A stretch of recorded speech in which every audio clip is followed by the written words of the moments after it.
Good morning, good afternoon, good evening, everyone, depending on where you are in the world, and welcome to Wind Down Friday. Today, our guest is Alex Lidow. Hi, Alex. How are you? Hi, Maurizio. So, welcome on board, and thanks a lot for coming on. Alex Lidow is the CEO of EPC, Efficient Power Conversion. So, where are you located, Alex? For you, it's morning, I guess, not early. For me, it's morning. I'm actually today in San Francisco. Our offices are usually in the Los Angeles area. What's the weather like today? Beautiful, absolutely beautiful. So you are the CEO of EPC, so working on power electronics, in particular gallium nitride, like a designer. You have a long career in electronics, in particular power electronics. Started at International Rectifier, founded by your grandfather, Leon Lidow, and father, Eric Lidow, after the World War II. Your dad did a great job, considering also the period, the situation of that period, and left his country for founding, working hard, International Rectifier, introducing new power electronics solutions for the market, together with you, of course, and also his father, your grandfather. What are some teachings of your father and grandfather that you still hold dear, you bring in your heart? Yeah, my father and grandfather both, had an incredible amount of integrity in their soul. They believe that you have to do the right thing, even if it's painful, and even if nobody's looking, and even if nobody will ever find out you did the right thing. Both my father and grandfather were very modest about their contributions and what they did in life, and I always felt that was a very good model. It's important to be good even when nobody's looking. You hold degrees from Caltech and Stanford, PhD in applied physics, PhD in Caltech or Stanford, Caltech. Stanford, sorry. So which were your favorite subjects at the university? Who is your mentor? I mean, is there a particular lecture that you attended when you were a student or PhD student, or also during your job career that you remember well? You remember well with particular attention because the topic was great, the speaker was great. There definitely is. I went to Caltech wanting to be an aeronautical engineer. I wanted to design airplanes. Always loved airplanes. And of course, that wasn't what my father would have preferred. And Caltech was the best university for aeronautical engineering at the time. And I went there, and in the first week, I took a course in applied physics from a professor, Jim Mayer. And he made me fall in love with solid-state physics. Much to my father's pleasure, by the way, but it was actually quite independent, maybe even despite my father.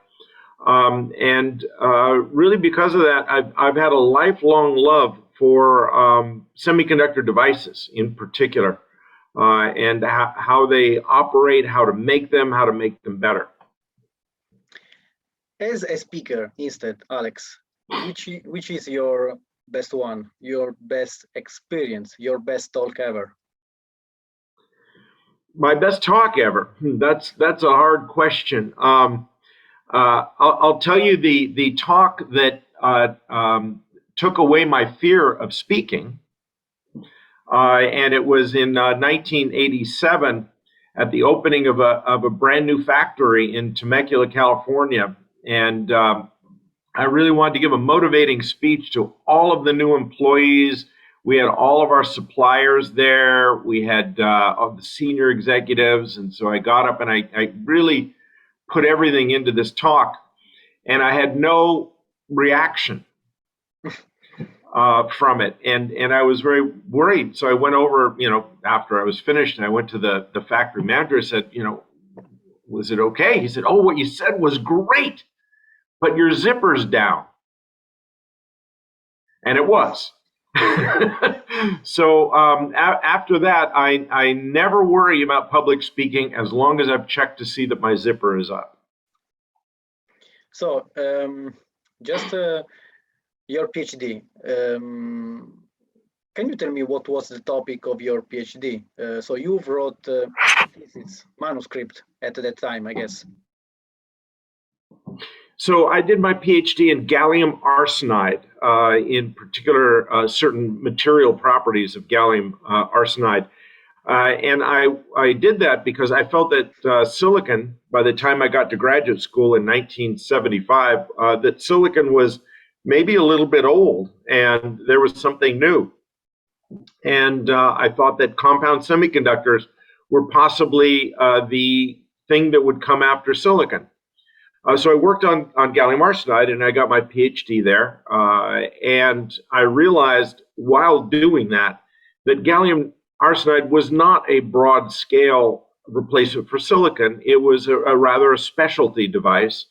And so I put my interest in compound semiconductors on the shelf, if you were, and focused on silicon. In particular, my first project was developing a better transistor, and my colleague from graduate school, Tom Herman, and I developed the early MOSFET, power MOSFETs. So from that time during your university until now, so power electronics is changing. I mean, just with the wide band gap semiconductors. Jumping from silicon to GaN, which is the point that you noticed, or the spark, the most important thing that you got when decided to invest in this technology with your current company, EPC? I remember the minute that I realized it. First of all, the background is that I had several years experience with compound semiconductors from graduate school, and then many years in silicon. In the year 2000, silicon had hit its theoretical limit for power MOSFETs, and I knew that very well. So I understood that silicon now was a game of cost reduction, maybe small differentiation in packaging and things like that, which is not that interesting if you are a semiconductor device guy like me. And I heard from a colleague in another company that some researchers in Japan had just grown device-grade gallium nitride on top of a standard silicon wafer. And that triggered an instant understanding that gallium nitride was potentially a very important semiconductor for power. And the reasons were that gallium nitride didn't have many of the flaws of gallium arsenide. If it could be grown on silicon, it would have very little cost adder. And because gallium nitride was a tighter bond than gallium arsenide, it could be processed both at the same temperatures as silicon and also in the same kind of equipment. So I thought, wow, that's the semiconductor I want to focus on. So talking about power electronics, we can talk about energy saving, in particular how the energy demand is changing. So it's time now to use green energy to replace fossil fuels with carbon neutral energy generated by renewable sources, solar, for example.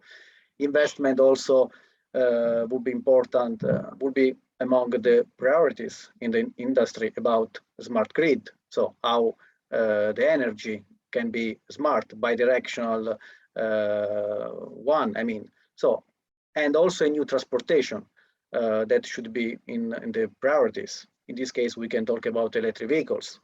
For sure, we need to reduce CO2 emissions. Electric vehicles would be the best alternatives, but we need also to consider the entire process to develop electric vehicles, but also the infrastructure, because we need to charge in a green way the electric vehicle. Your dad did a great job with the first solar powered car in 1912. My grandfather was 1917. So just looking at Just to be clear, the car was built in 1912. The solar conversion was in 1959. 1959. Okay. So my question is just what should we expect in terms of changes for energy demand? What do you think about that? In terms of electric vehicle, I would expect to find solar cells on the top of a car, not to solve the problem about the range, but just to help in charging. Why we are not seeing that? So maybe this can help electric vehicle, but it depends on the place, on the cities, if there are sunny days or no. I know a lot of problems, but tell me, what should we expect in terms of energy demand for the future? Well, first of all, I think that in 1979, when we first introduced the HEXFET MOSFET, I published a paper at the time saying that power MOSFETs in particular, which is also valid for GaN, could save about 30% of the world's energy. And that was, it came from some major components. One of them was lighting, which at the time was incandescent, and I felt that it could go to fluorescent, which is a big savings. Also motor drives, a very big savings, because motor drives at the time were brushed DC motors, and if you go to variable frequency, brushless DC, it's a much more efficient motor drive. Power supplies were all linear power supplies, so going switch mode on power supplies would save an enormous amount of energy there, and we calculated out about 30%.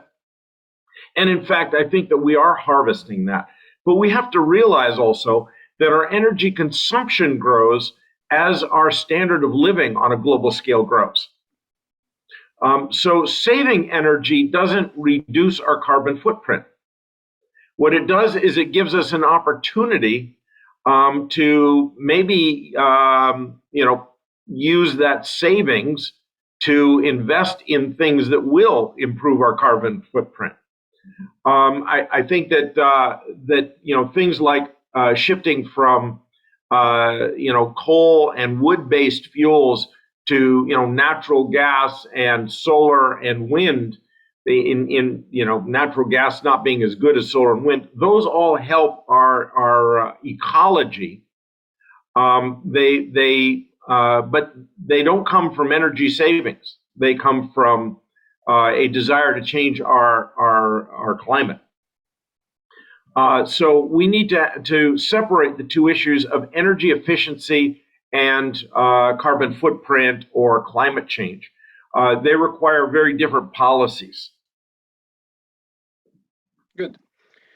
So, Alex, just in conclusion, so weekend is coming. Tell me, what are your next projects or next holiday, next book to read? Which reading do you prefer? But the most important thing, with which wine? With which wine? Yeah, well, a good Brunello is on my agenda for sure, and I intend to have one tonight, as a matter of fact. In terms of books, I read a lot of books, and most of them focus on either history or on management. I go through maybe 3 a week, maybe 4 a week. And right now I'm studying the era of Teddy Roosevelt. And I'm also studying the structure of business and how businesses are structured for high profitability. So I kind of do both of those at the same time, one in my car, one on my Kindle, and one in my favorite chair. Thank you, Alex. Thank you. Thank you, Maurizio. Good to see you.